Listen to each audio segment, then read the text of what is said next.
Anitha Pushpavanam Kuppusamy விஹாய் YouTube channel அன்பர்கள் அனைவருக்குமே அன்பான வணக்கம். இன்றைக்கு இந்த பதிவில் 2024ஆம் ஆண்டுக்கான மகாலயபக்ஷ நாள்கள் எப்போது துவங்கி எப்போது முடிவடைகின்றது, இந்த மகாலயபக்ஷ நாள்களில் நாம் என்னவெல்லாம் கடைபிடிக்க வேண்டும், முன்னோர் வழிபாடு எப்படி மேற்கொள்ள வேண்டும் போன்ற தகவல்கள் எல்லாம் பார்க்க போகிறோம்.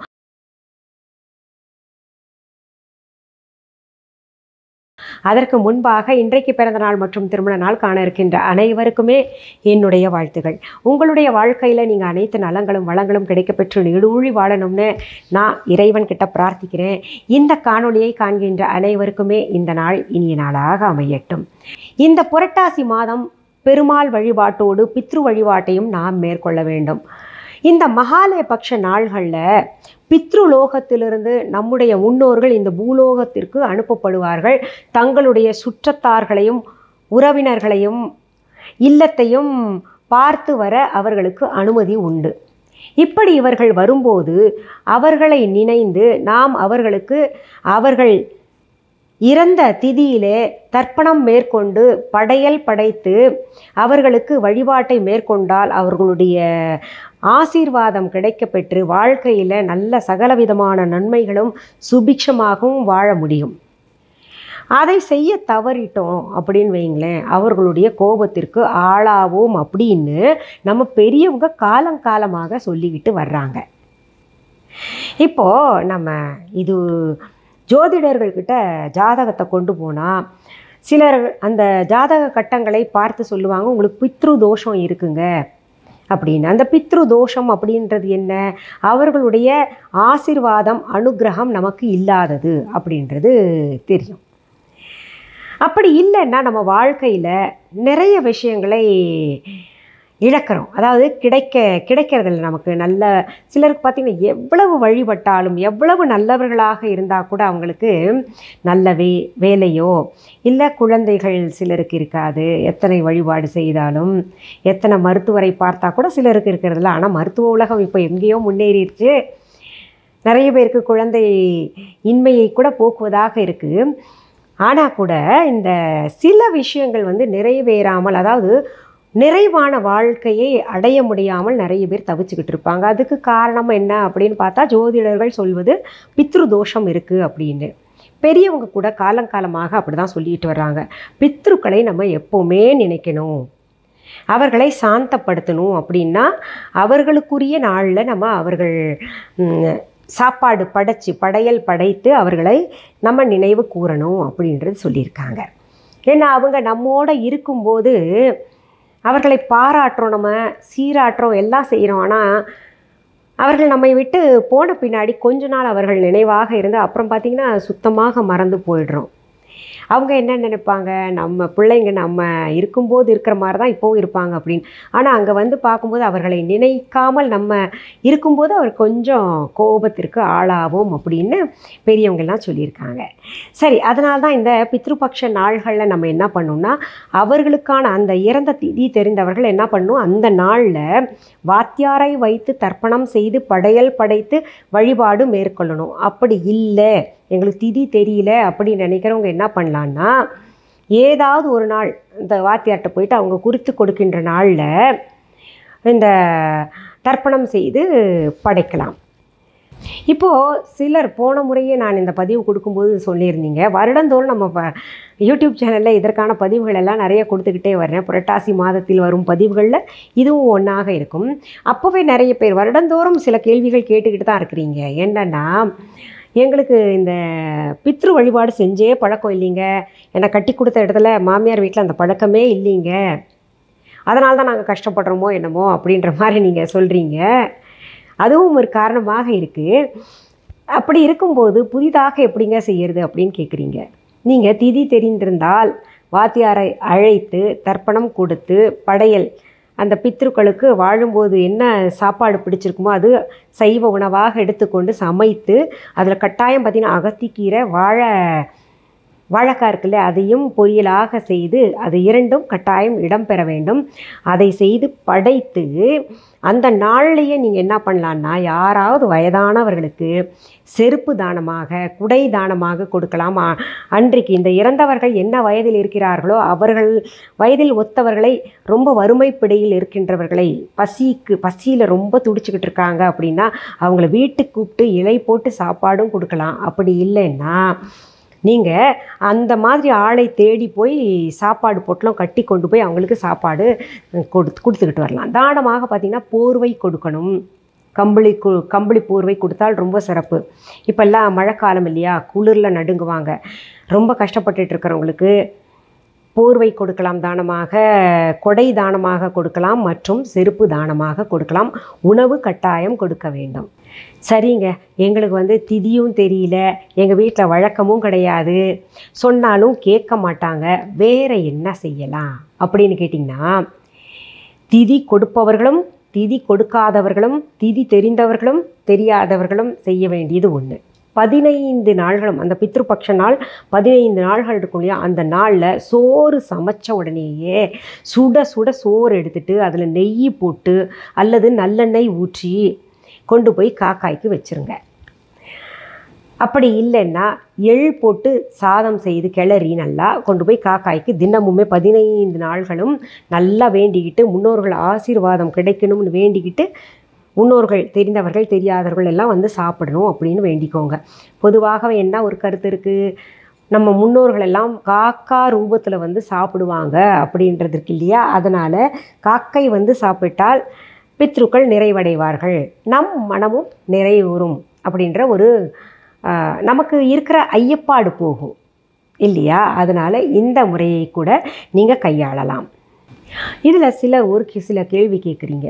இப்போ இந்த சமீபத்தில் 1 மாதத்துக்கு முன்னாடி தாங்க இன்னார் தவறுனாங்க, அவங்களுக்காக நாங்கள் எல்லாமே கூப்பிட்டு எல்லாம் பண்ணிட்டோம், ஆனால் கூட இந்த மாலைய பட்சத்தில் செய்யணுமா, தர்ப்பணம் கொடுக்கணுமா அப்படின்னு கேட்டிங்கன்னா, தர்ப்பணம் கொடுக்கணுன்றது அவசியம் கிடையாது. ஆனால் படையல் போடலாம். அவங்களுக்குரிய திதியில் படையல் போடுவது தவறு கிடையாது. அதனால் அந்த படையல் போட்டுக்கோங்க. சரி, இதில் இன்னொரு சில கேள்வி கேட்பாங்க. படையல் போட்டு அந்த படையலை என்ன பண்ணணும் அப்படின்னு கேட்பாங்க. வீட்டில் மருமகள் இருக்கிறது, வேறு யாராவது இருந்தீங்கன்னா அவங்கெல்லாம் சாப்பிடலாம். இந்த படையல் போட்டு பித்ரு வழிபாடு செய்கிற வரைக்கும் மருமகள் சாப்பிடாமல் இருக்கணுமா அப்படின்னு கேட்டிங்கன்னா, அப்படிலாம் கிடையாது. மருமகள் சாப்பிட்லாம். மகன் இருக்கார் இல்லையா, அவர் தான் சாப்பிடக்கூடாது. பித்ரு வழிபாடு முடிஞ்ச பின்னாடி தான் சாப்பிடணும். அடுத்த கேள்வி கேட்குறது, இந்த பித்ரு வழிபாட்டில் நம்ம மணி அடித்து தூப தீப ஆராதனைகள் எல்லாம் காமிக்கலாமா அப்படின்னு நிறைய பேர் கேட்டிருந்தீங்க. அப்படி மணி அடித்தெல்லாம் பூஜை செய்கிறோம் இல்லையா, அந்த மாதிரிலாம் செய்யக்கூடாது. நம்ம வெறும் இந்த ஊதுவத்தி ஏற்றி படம் வைத்து அவர்களுக்கு படையல் படைக்கலாம். அடுத்தது நிறைய பேர் கேட்கக்கூடியது, கேள்வியும் நானே பதிலும் நானேன்ற மாதிரி இப்போ நான் சொல்லிக்கிட்டு இருக்கேன். பித்ரு வழிபாட்டிற்குரிய நேரம் என்ன அப்படின்னு. இது பார்த்திங்கன்னா மதிய பொழுது, இந்த மதியம் எல்லாம் சமைச்சு முடிச்சுக்கிட்டு ஒரு மதியம் 11:45 மேலே 12 மணியிலேருந்து 1 மணிக்குள்ளே இந்த பித்ரு வழிபாட்டை நம்ம முடிச்சுக்கணும். அடுத்த கேள்வி நிறைய பேர் இன்னும் கேட்டுக்கிட்டு இருக்கிறது, அன்றைக்கி கோலம் போடலாமா அப்படின்னு. உங்கள் முன்னோர்கள் இறந்த திதி நாள் அன்னைக்கு கோலம் வாசலில் போட வேண்டாம், மாலை நேரத்தில் நம்ம போட்டுக்கலாம். அவர்களுக்கு படையல் படைத்து அவங்க சாப்பிட்டு போன பின்னாடி நம்ம மாலை நேரத்தில் பித்ரு வழிபாடு முடித்த பின்னாடி, சாப்பிட்டு போன பின்னாடின்னு சொல்கிறத விட பித்ரு வழிபாடு முடிஞ்ச பின்னாடி நீங்கள் மாலை நேரத்தில் கோலம் போட்டுக்கொள்ளலாம். அடுத்தது என்ன கேள்வி கேட்பாங்க அப்படின்னு பார்த்தீங்கன்னா, இந்த பித்ரு வழிபாடு செய்கிறதுக்கு முன்னாடி நம்ம வீட்டில் பூஜை அறையில் விளக்கேற்றலாமா, பூஜை பண்ணலாமா அப்படின்னு கேட்குறீங்க. தாராளமாக நம்ம விளக்கு ஏற்றலாம். இந்த தடாபுடால்னு பூஜை யாரும் செய்ய போகிறதில்ல அந்த நாளில். ஏன்னா இந்த பித்ரு வழிபாட்டுக்குரிய அந்த வேலைகளில் கவனம் செலுத்துவோம்.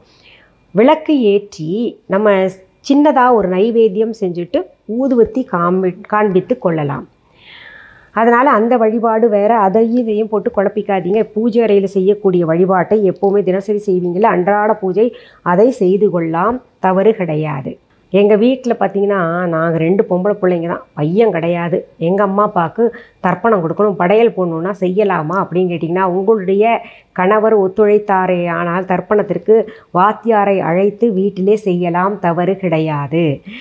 ஆனால் எல்லாரும் செய்கிறது படையல் படைக்கலாம். பெண்களாக இருந்தால் கூட 2 பொம்பளை தான் அப்படின்னு நினைக்கிறவங்க அவங்க பெற்றவங்களுக்கு படையல் படைக்கலாம். ஃபோட்டோ இருந்தாலும் இல்லைன்னாலும் அவங்க பெயர்களை சொல்லி கொண்டு படையல் அவங்க சாப்பிட்றதுக்கு என்னென்ன விரும்பினாங்களோ வாழ்கிற காலத்தில் அந்த மாதிரி படையல் படைக்கலாம். இந்த பித்ருபக்ஷ நாள்களில் இன்னொன்று சொல்கிறேன், காருண்ய தர்ப்பணம் அப்படின்னு ஒன்று இருக்குது. அது யாருக்காக வேண்டாமானாலும் யார் வேண்டுமானாலும் செய்யலாம். இப்போ பார்த்திங்கன்னா இந்த காருண்ய தர்ப்பத்தில் நம்ம வீட்டில் பெட்ஸ் வளர்க்குறோம், அது போயிடுச்சுன்னா அதுக்காகவும் செய்யலாம். இல்லை நம்முடைய ஃப்ரெண்ட்ஸ் ரொம்ப நேசித்த ஒரு ஃப்ரெண்டு போயிட்டாங்க, அவங்களை நினைத்தும் கூட செய்யலாம். இந்த மாதிரி பல விஷயங்கள் நான் ஏற்கனவே ஆண்டுதோறும் சொல்லியிருக்கேன். அதெல்லாம் தெரிஞ்சுக்கணும் அப்படின்னு விரும்புனீங்கன்னா இந்த பதிவின் கீழ் இருக்கக்கூடிய டிஸ்கிரிப்ஷன் பாக்ஸில் லிங்காக தரப்பட்டிருக்கும், அதை பார்த்து நீங்கள் தெரிஞ்சுக்கோங்க. சரிங்க, இத்தனை சொன்னீங்கல்ல, பித்ருபக்ஷ நாள் என்னையிலிருந்து என்னைக்கு முடியுது, என்னைக்கு தொடங்கி என்னைக்கு முடியுது அதையும் சொல்லிடுங்களேன் அப்படின்னு கேட்டிங்கன்னா 2024ஆம் ஆண்டு செப்டம்பர் 18ஆம் தேதியிலிருந்து, செப்டம்பர் 18ஆம் தேதி பித்ருபக்ஷ நாள்கள் தொடங்குது. அக்டோபர் 2ஆம் தேதி வரைக்கும் 15 நாள்கள் இந்த பித்ருபக்ஷ நாள்கள், மகாலய பக்ஷ நாள்கள் இருக்குது. இந்த நாள்களில் நீங்கள் நம்ம முன்னோர் வழிபாடும் பெருமாளுக்குரிய வழிபாடுகளும் மற்ற விநாயக பெருமான் வழிபாடு கூட இந்த மாதத்தில் ரொம்ப சிறப்பானது. சிவபெருமான், பராசக்தி, அம்பாள் வழிபாடெல்லாம் ரொம்பவே சிறப்பானது. ஒவ்வொரு பதிவாகவும் நான் தர்றேன், பார்த்து அவரவர்கள் என்ன வழிபாடு செய்யணும்னு நினைக்கிறீங்களோ செய்துக்கோங்க. சரி, இந்த பதிவு கட்டாயம் உங்களுக்கு பயனுள்ள பதிவாக இருக்கும்னு நான் நினைக்கிறேன். இதை உங்களுடைய உற்றார் உறவினர்கள் நண்பர்களுக்கெல்லாம் பகிரணும் அப்படின்றது என்னுடைய தாழ்மையான வேண்டுகோள். இந்த என்னுடைய யூடியூப் சேனலை சப்ஸ்கிரைப் இது வரைக்கும் பண்ணாதவங்க உடனே சப்ஸ்கிரைப் பண்ணிக்கோங்க. இப்போது நம்ம விஹா ஆன்லைன் பற்றி சொல்கிறேன். சரி, இந்த பதிவை முடிப்பதற்கு முன்பாக நம்ம விஹா ஆன்லைன் பற்றி சொல்கிறேன். விஹா ஆன்லைன் என்பது எங்களுடைய ஆன்லைன் ஷாப். இதுவரைக்கும் எங்களுடைய விஹா ஆன்லைன் ஷாப்பிங் ஆப் யாராவது டவுன்லோட் பண்ணலைன்னா உடனே தம்ப்நெயிலில் கொடுக்கப்பட்டிருக்கின்ற விஹா ஆன்லைன் ஸ்பெல்லிங் பார்த்துட்டு டெக்ஸ்ட் பண்ணுங்கள், டவுன்லோட் பண்ணிக்கோங்க. அப்படியும் புரியலன்னா இந்த டிஸ்கிரிப்ஷன் பாக்ஸ் ஓப்பன் பண்ணுங்கள். அதில் எங்களுடைய விஹா ஆன்லைன் ஷாப்பிங் ஆப்க்கான லிங்க்ஸ் தரப்பட்டிருக்கு, அதை பார்த்து நீங்கள் டவுன்லோட் செஞ்சுக்கோங்க. டவுன்லோட் செய்த பின்னாடி நீங்கள் பார்க்க வேண்டியது மிஸ்ஸஸ் அனிதா குப்புசாமிஸ் விஹா ஆன்லைன் அப்படின்னு இருக்கான்னு பார்த்துக்கோங்க. இது தவிர நாங்கள் viha.online என்கின்ற இ-காமர்ஸ் வெப்சைட்டும் நடத்திக்கிட்டு வர்றோம். பொருள்கள் பார்க்கணும், வாங்கணும் அப்படின்னு நினைக்கிறவங்க viha.online இ-காமர்ஸ் வெப்சைட்டில் மற்றும் விஹா ஆன்லைன் ஷாப்பிங் ஆப்பில் போய் பார்த்துக்கலாம், வாங்கிக்கலாம். பொருள்களை நேரில் பார்த்து வாங்கணும் அப்படின்னு நினைக்கிறவங்க சென்னை ராஜா அண்ணாமலைபுரத்தில் இருக்கக்கூடிய எங்களுடைய விஹா கடைக்கு வாங்க.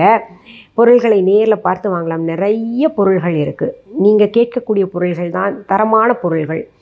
நிறைய சோப்பெல்லாம் பார்த்திங்கன்னா ஆர்கானிக்காக நான் செய்துக்கிட்டு வரேன். நிறைய அரிசி வகைகள் நிறைய இருக்குது. அதாவது பாரம்பரிய அரிசி வகைகள் நிறையா இருக்குது. பூஜை சாமான்கள் எல்லாம் நிறைய இருக்குது. அதனால் வந்து பாருங்கள், உங்களுக்கு கட்டாயம் பிடிக்கும். இதில் சில விஷயங்கள் இன்னும் சொல்லிக்கிறேங்க. எங்களுடைய பொருள்கள் எங்களுடைய viha.online இ-காமர்ஸ் வெப்சைட் தவிர, எங்களுடைய விஹா ஆன்லைன் ஷாப்பிங் ஆப் தவிர, எங்களுடைய விஹா கடையை தவிர வேறு எங்கும் கிடைக்காது. எங்களுடைய விஹா கடைக்கான கிளைகள் வேறு எங்கேயுமே கிடையாது. எங்களுடைய பெயர், புகைப்படம், வீடியோ, ஆடியோவை பயன்படுத்தி அவங்க கடை தான், இல்லை அவங்க கடையிலிருந்து தான் பொருள்கள் வாங்கி விற்பனை கொடுத்துட்ருக்கோம் அப்படின்னு சொன்னாங்கன்னா அது மிக பொய்யான செய்தி.